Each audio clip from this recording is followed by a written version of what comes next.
Hey everybody, super excited about today's intro to the podcast, and that is because many of you know that we've teamed up with Therasage. Therasage is and has been the preeminent leader in the sauna detoxification-based space.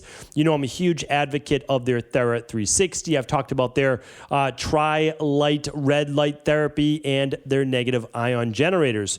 One of the reasons why I wanted to do this intro here today is that many of you do not know, though, a lot of the other products that they carry. One of those is the BioBand, and this is actually a really stylish bracelet, a band that you can wear around your wrist to help with everything from stress, inflammation, free radical damage, and more. It uses negative ion-based therapy, magnets, and infrared, plus so much more in order to help you through the healing process. So this is a really nice adjunct, a nice add-on to whether it be a daily foundational protocol, your smoothies, your walks, your workouts, whatever it might be. It's one more thing to help you with your overall health. And Equalife has actually purchased 500 of those bands to give away to our community. It's completely free with all qualifying orders. Just head on over to stevencabral.com/shop for all the details. Now, enjoy the show.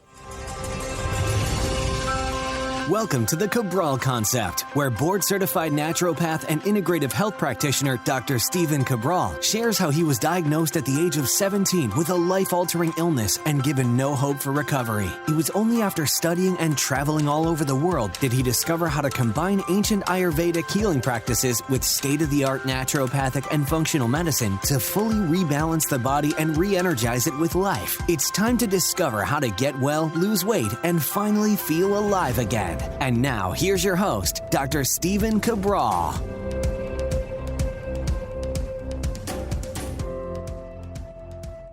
Hey everybody, welcome back to the show. Here today on our Training Thursday episode of the week, where we're going to be talking about how to properly use a cold plunge or cold-based therapy, as well as heat or sauna around your exercise and workouts for recovery, for mood, for the immune system, for boosting overall energy in your mitochondria. Let's dive right into the show. Again, all of the show notes for today, along with the 3 big takeaways, will be at stevencabral.com/2442. Now, all of my previous podcasts can be found at stevencabral.com/podcasts.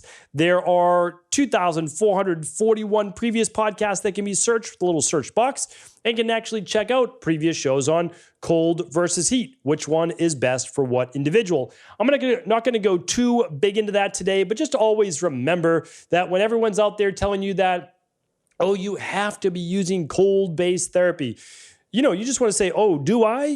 Do I really have to be using this? And because the truth is that maybe you should be. Is it right for your body? What are you looking to get out of it? Just because all of the kids are doing it doesn't mean that you need to as well. Now, if it benefits you and your bio-individuality of where you're at right now in your life, then yes, it would be a great add-on. The same for heat. I highly can recommend it for many, many, many instances. But again, should it be used for everybody? Well, maybe not. All right. So let's get into today's show. Let's actually share with you what a cold plunge can be great for, what heat-based therapy can be good for, and which one should be used before your workout, which one should never be used before your workout, and vice versa for after your workout for best recovery. All right, so one of the best ways, if people haven't already shared this information with you today or in the past, is that think of cold therapy. Think of it this way. Now, I know you see a lot of people online, and they get into their 34-degree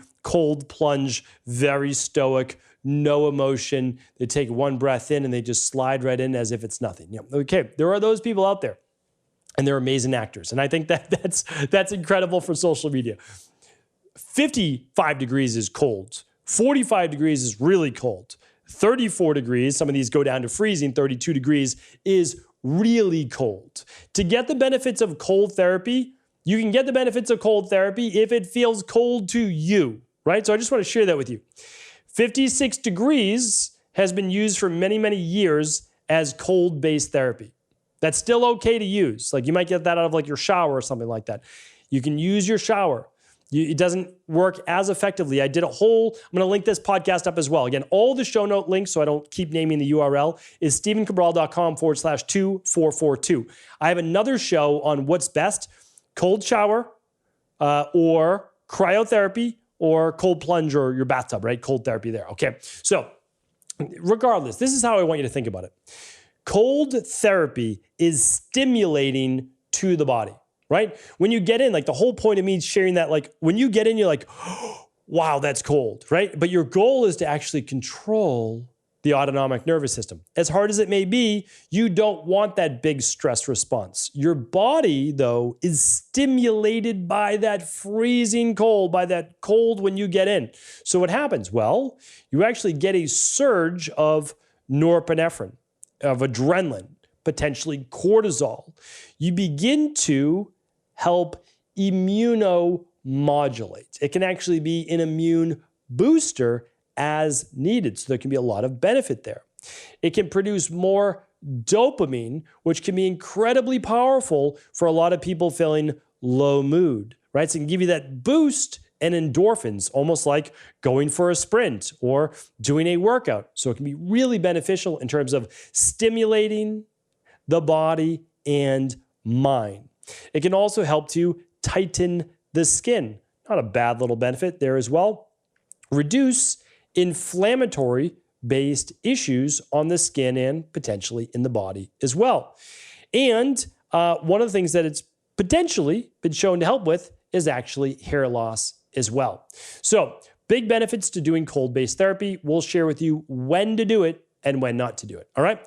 Now, heat therapy has equally as many benefits, but different. Think of this. If cold stimulates, heat relaxes. This is going to be an important one because my goal is always to teach, and I want you to be able to answer your questions in the future, or at least have a really good foundation when someone's talking about everybody should be doing this, right? Well, should they? I don't know, right? Does everybody need to be stimulated, like body and mind?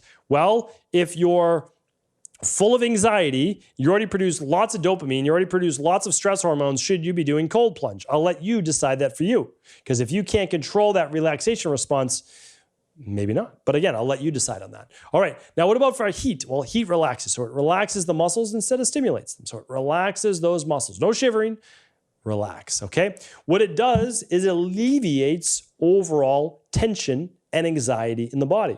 Now, again, you still have to work with the relaxation response, but the heat is meant to be much more relaxing. It can actually open up the ear, nose, I always say ear, nose, throat, but ear, nose, throat, maybe the ears, but the nose, it can decrease sinus congestion. Mucus can start to bring it up, as well as in the lungs too. So it can be excellent for when people have some chest congestion, nasal congestion. I always do a sauna if I have any chest or nasal-based congestion. It helps to detoxify. When you are in a sauna, it helps open up your pores. Studies and research, multiple studies conclude that your body can sweat out heavy metals, especially in an infrared sauna. It can actually sweat out mold, phthalates, plastics, and other things through your pores, being one of your 4 excretory organs, right? Kidneys, liver, lungs, skin. Really, really important there. It can help with headaches and migraines. So another reason that you may want the relaxation effect from heat. And one more I'd like to share just as well is that it helps the immune system in a different way, in that it induces more of the parasympathetic nervous system, the rest, relax, digest based state. All right. So now that I gave you basically the main crux of each one, again, that's just obviously a little sample. I have different shows in each one. Cold, stimulating, heat, relaxing. Now, if we're thinking about what should we do before our workout, I'm thinking that you may already know the answer, right? We want to do the one that has the stimulating based effect before the workout. And we don't want to do it not just because this, but think about this. We're producing more norepinephrine, we're producing more adrenaline. That's going to help us with what? The workout.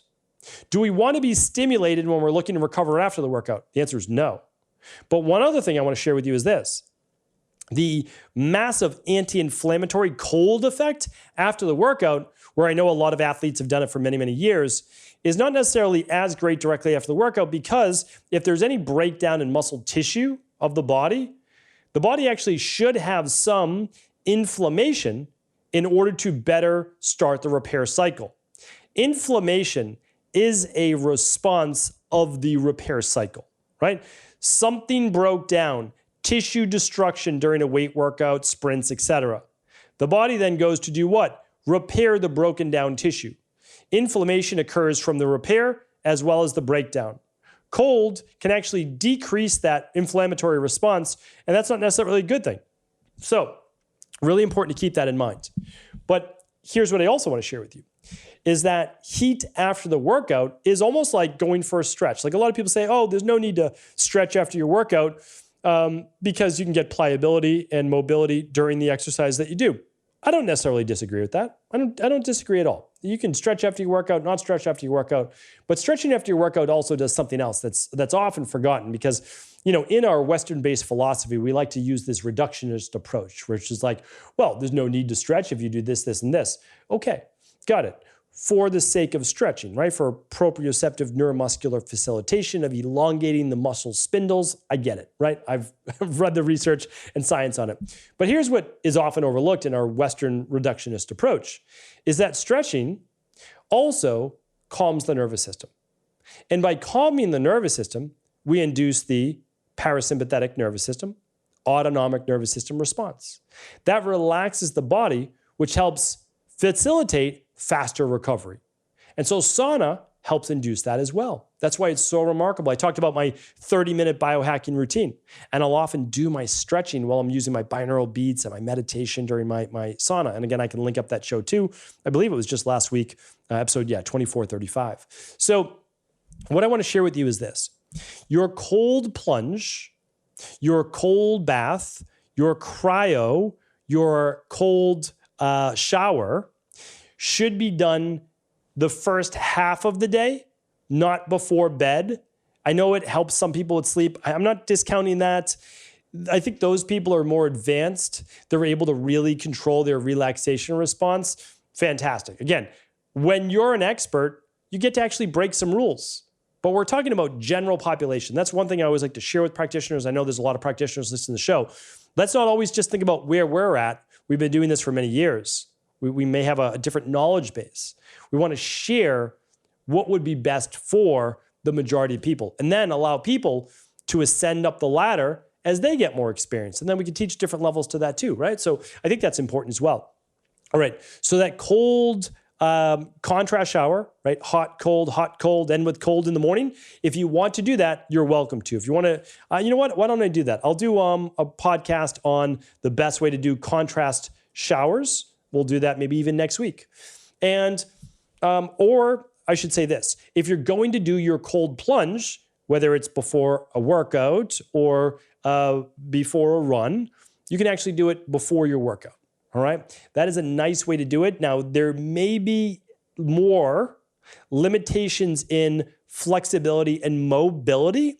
So you want to be understanding of that. You may actually want to do a little bit more of a workout, warm up before your workout to make sure that you're not too stiff after all that cold, right? So maybe you do an hour before, a half hour before, towel off. And again, if you're just doing a 3 to 5 minute cold plunge, that's plenty, right? Like what's the goal? Is the goal to see how long you can do a cold plunge, right? Is it ego-based or is it for you and your body, right? If you weren't filming it, how many minutes would you want to do? For most people, 3 to 5 minutes is enough to get the effect that they are looking for, because remember, it's the consistency that counts. Not one cold plunge is what matters, but actually the consistency over time. All right. Now, having said this, after your workout is when you would then do the heat. A sauna after your workout is incredible. I used to belong to a couple different gyms. One was the Sports Club LA in Boston, and then it turned over to an Equinox, and then I belonged to another Equinox, and they had sauna in there. It was a dry sauna. It was a hot sauna. We're talking like that thing cranked. And if you sat up on the top level, you were up there like 180 degrees. It was hot. You didn't need more than 20 minutes in there. Like it was cranking. So the nice thing is though, I could get in my workout, and my workouts are 30 minutes. Like I love to work out.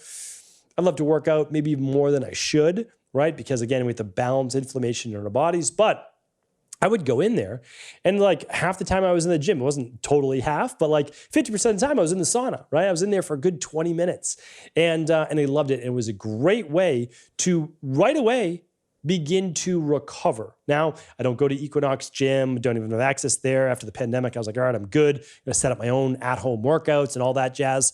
But I have my own sauna at home, and I can get right into that. And the benefits I can get now from a 30-minute, I do a 30-minute here without that 180 necessarily. I can get tremendous benefit. I can get the infrared light, all those good things, and it helps with the recovery. Plus, I do my workouts mid-afternoon. So if I'm doing that afterwards, the sauna actually helps me wind down and then be relaxed, head home, be in a great mood, no stress. And then I get a great night's sleep. So a lot of people ask, how am I getting the 90 minutes plus of deep sleep? How am I getting 2+ hours of REM sleep? How am I falling asleep to a faster degree? How's my body temperature dropping, for the first, within the first hour of the night and heart rate? One of the ways that I'm able to do that is, yes, not eating 3-4 hours before bed, still using my intermittent fasting, which is extremely important, right? So I'm still doing my intermittent fast, but I'm getting all of the benefits of using that sauna. Again, you can use sauna in the morning as well, but the nice thing is I can do it after my workout. So again, let me give you a couple caveats. Real cold-based therapy, best before your workout and the first half of the day, because it can be very stimulating, maybe too stimulating for the mind and body as you're moving towards the later hours when you're looking to be winding down. So norepinephrine and stress is supposed to be the first half of the day, not the second, right? Stress hormones, cortisol, norepinephrine, first half of the day. Dopamine, second half of the day, calming cortisol, calming norepinephrine, more GABA, more serotonin, leading to melatonin. How do we do that? More sauna. So you can do sauna in the morning, and I'll do sauna in the morning on the weekends. I love it. I really do. Doesn't affect that. Not going to put you to sleep, right? It gives you more of just a relaxing effect. I love that on the weekend. But when you are doing sauna any time of the day, but certainly second half of the day can be tremendous for getting the body into a much more relaxed state. So hopefully today's show was helpful. Hopefully it gave you a good basis point for why you're doing what you're doing. And if you have been doing cold plunge afterwards, think about using it before. I think your workouts will be better. I think you'll be able to perform better. Your mind will be sharp. You'll get that surge of norepinephrine and adrenaline, and then you'll set the right amount for you. And then after the workout, that heat will help you to a far greater degree with recovery and then sleep that night. All right. Thanks so much, everyone, for tuning in. Of course, if the show is helpful, I would love for you to share it with anyone you believe it could serve. Thanks so much for tuning into the show. And you probably heard with the intro that Equilife is giving away 500 of the Therasage TheraAid bio bands. These are energetic bands to help you with overall free radical damage, inflammation, low mood, low energy, and more. They can help with the harmful effects of EMFs and overall chemical sensitivities. They work by helping to generate negative ions. They use magnetic-based therapy and infrared-based technology, all in a simple bracelet that you can wear around your wrist or probably even around your ankle if you choose to. You can check out all the details and how you can get one of these 500 bands that we've reserved by heading on over to StephenCabral.com/shop. That's StephenCabral.com/shop. We are giving away one with each qualifying order, and we've reserved 500 of these from Therasage. Check it out. Check out all the details at StephenCabral.com/shop.